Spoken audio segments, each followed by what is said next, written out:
All India Radio presents Morning News.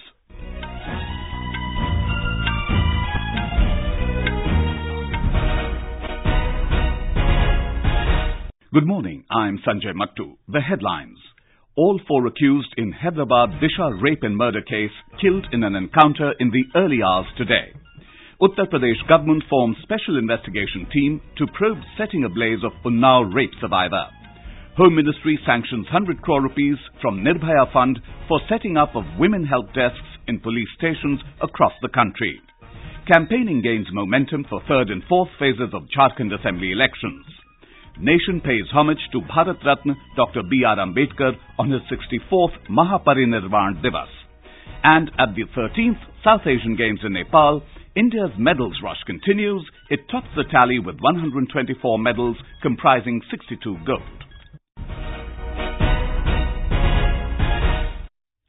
All four accused in the Disha rape and murder case were killed in an encounter that took place at Chakdanpalli in Shadnagar near Hyderabad in the early hours today. Hyderabad Police Commissioner Sajjanar confirmed the encounter and death of the four accused.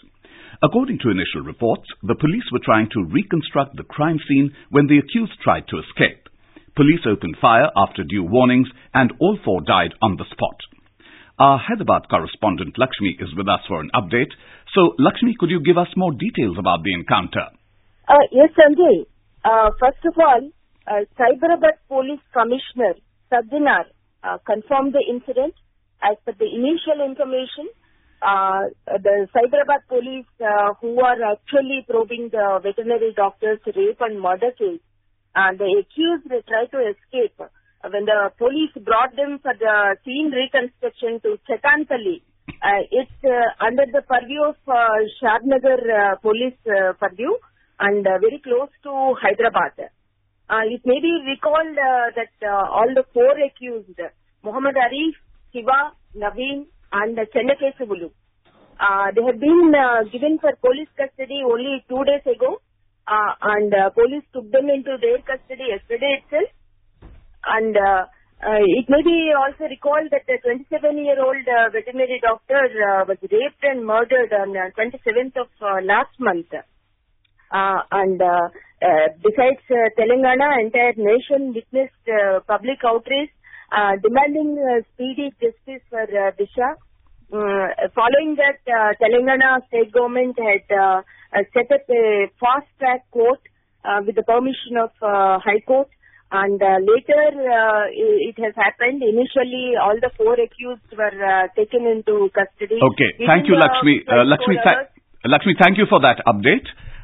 Moving on, Uttar Pradesh Chief Minister Yogi Adityanath has asked the police to ensure strict action against the guilty involved in the setting ablaze of a rape survivor in Unnao district and also ensure their conviction in court. Meanwhile, a fresh special investigation team, SIT, has been constituted to probe the case. The Unnao rape survivor was set ablaze by 5 persons yesterday. All 5 persons have been arrested by the police. The girl was admitted to Safdarjung Hospital in Delhi last night. The girl was airlifted to Delhi from Lucknow by an air ambulance for better medical treatment. More from our correspondent.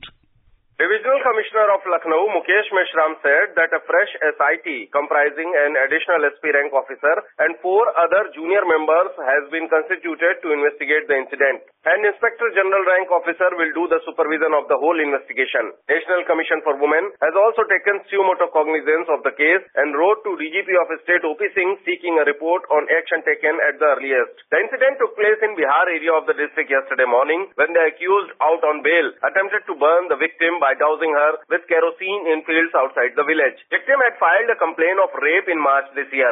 Sushil Chandra Tiwari, AIR News, Lucknow. The Rajya Sabha has condemned the Unnao incident and called for stringent action against the culprits. In the post-lunch session yesterday, Chairman M. Venkaiah Naidu said there's a need to send out a signal that such heinous crimes against women will not be accepted. We must send out a signal to the entire country, to the society, that in such incidents, the action should be taken promptly, swiftly, adequately, so that the things cannot be repeated once again. And also appeal to the society to isolate such people and stand by the victims.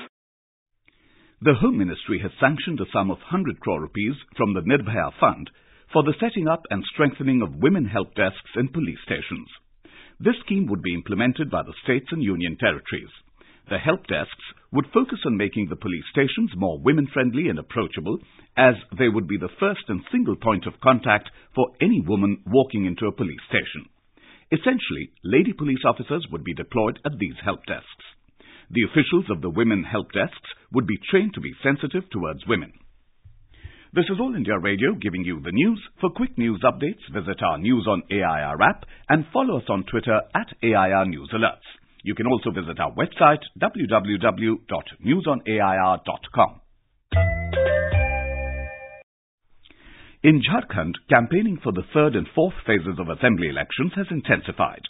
Polling for 17 constituencies spread over 8 districts will be held in the third phase on the 12th of this month. In the fourth phase, voting will take place in 15 assembly seats across 4 districts on the 16th of December. Star campaigners of different political parties are holding election rallies and public meetings in support of their candidates. BJP's working president JP Nadda held a public meeting in Jamua in Giridih district. He said only the BJP can give a stable government. Uttar Pradesh Chief Minister campaigned in Ichagar constituency of Saraikela Kharsama district. The Chief Minister said the BJP has a better vision of governance and it has been proved in Jharkhand.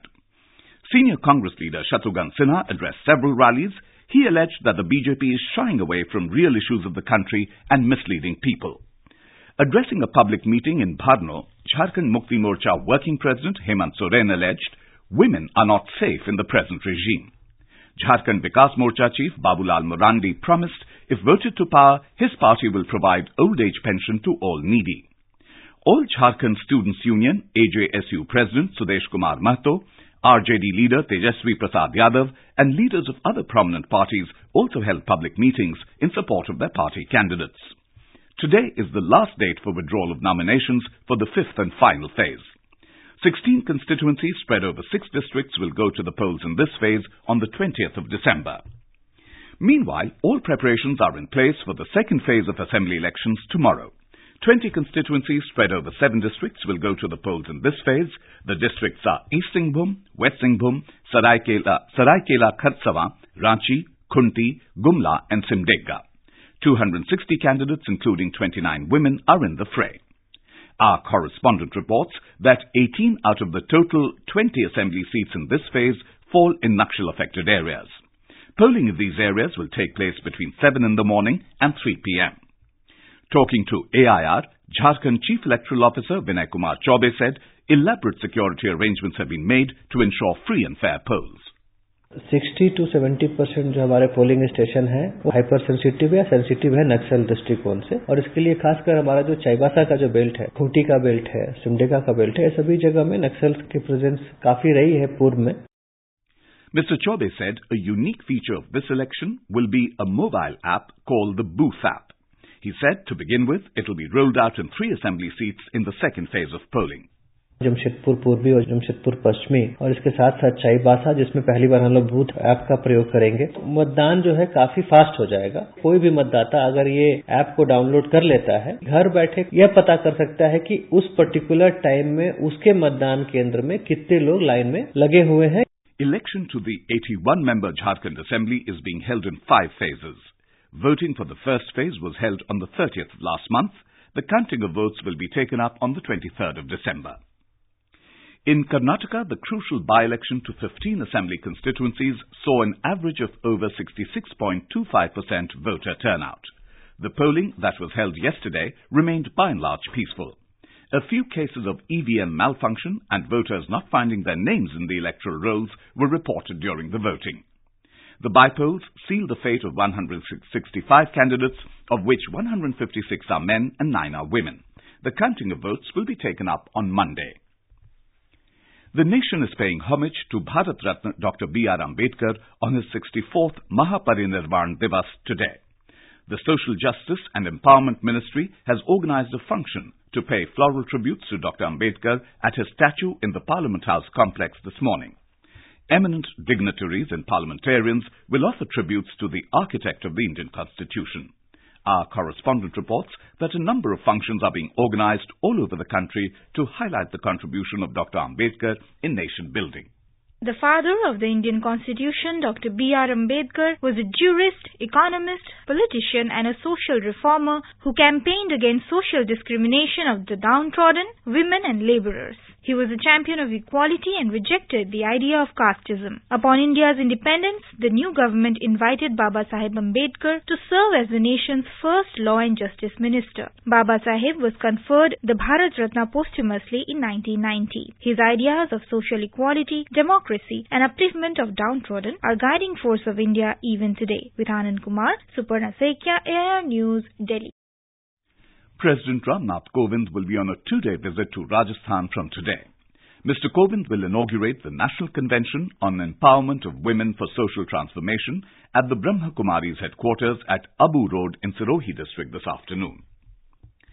A three-day national conference of Directors General and Inspectors General of Police begins in Pune from today. Home Minister Amit Shah will address the inaugural session of the conference. Prime Minister Narendra Modi will address the valedictory session of the conference. It will be held in the campus of the Indian Institute of Science Education and Research in the Pashan area of the city. The theme of the conference is scientific and forensics-based investigation apart from technology-enabled policing. The Human Resource Development Ministry, in partnership with MyGov portal, has launched a short essay competition for students of class 9 to 12. The competition is part of the third edition of the Prime Minister's Interaction Programme with School Students, Pariksha Pe Charcha 2020. Students can participate in it through website www.mygov.in. The event is proposed to be held at the Talkatora Stadium in New Delhi in the third week of January next year. Indian athletes continue their winning streak at the 13th South Asian Games in Nepal, grabbing 54 medals, comprising 28 gold, 19 silver and 7 bronze. India dominated in wushu, weightlifting, swimming, shooting and taekwondo.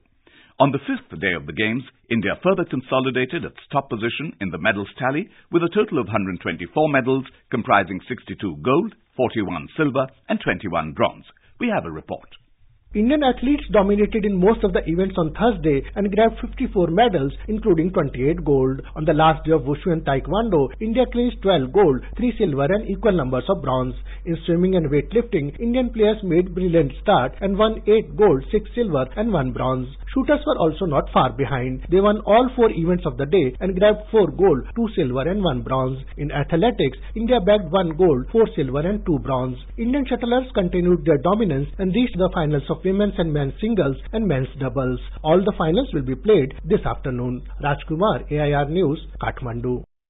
In cricket, India will take on the West Indies in the first T20 International at Rajiv Gandhi International Stadium in Hyderabad today. The match will start at 7 p.m. And now for a look at today's newspapers, it's over to Paul Thornton. Thank you, Sanjay. RBI announcements on GDP forecast and interest rates dominate the front pages. The Tribune writes RBI cuts growth forecast to 5%, leaves repo rate unchanged at 5.15%, sees inflation rising in near term. All the papers take note of the horrific violence perpetrated on a gang rape survivor in Unnao district of Uttar Pradesh. The Times of India states, thrashed, stabbed, set ablaze, rape survivor runs for help in a ball of fire. Former Prime Minister Manmohan Singh's comments on the 1984 anti-Sikh riots gets front page coverage in the Asian Age. The paper writes, a Rao, not Rajiv, to blame for 1984 riots, says Manmohan. And finally, we'll see postmen in a new role. The Hindu's business line states India Post Payments Bank to use postmen and Grameen Dak Sevaks to sell insurance. With that, it's back to you, Sanjay. Thank you, Paul. That was a look at today's newspapers. And now, before we end the bulletin, the headlines once again. All 4 accused in Hyderabad Disha rape and murder case killed in an encounter in the early hours today. Uttar Pradesh government formed special investigation team to probe setting ablaze of Unnao rape survivor. Home Ministry sanctions 100 crore rupees from Nirbhaya Fund for setting up of women help desks in police stations across the country. Campaigning gains momentum for third and fourth phases of Jharkhand Assembly elections. Nation pays homage to Bharat Ratna Dr. B.R. Ambedkar on his 64th Mahaparinirvan Diwas.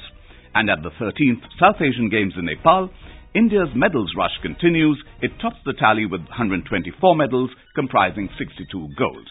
And with that, we end the morning news. Have a nice day.